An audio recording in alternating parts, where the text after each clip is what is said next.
আসসালামু আলাইকুম, রুকুর রেসিপিতে আপনাদের স্বাগতম। আজকে আমি রান্না করব আমার হাতে স্পেশাল রোস্ট। এই জন্য আমি একটা প্যানে সবগুলো রোস্ট ভেজে নেব।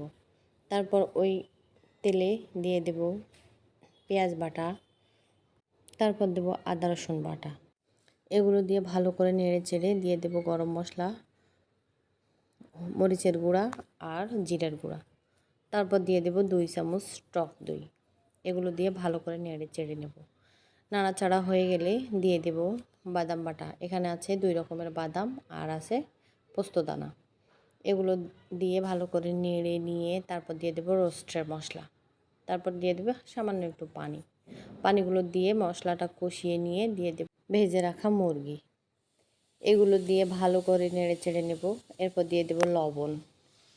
লবণ দিয়ে আবার একটু সবগুলো মিশিয়ে নেব। তারপর দিয়ে দেব গরম করে রাখা দুধ, তরল দুধ। এখানে আমি একটু বেশি পরিমাণেই দুধ দিয়ে ঝোলটা দিয়ে দিয়েছি। তারপর দিয়ে দেব কাঁচামরিচ আর পেঁয়াজ বেরেস্তা। এটা অবশ্যই দিতে হবে। এগুলো দিয়েও নাড়াচাড়া করে ঢাকনা দিয়ে ঢেকে দেব।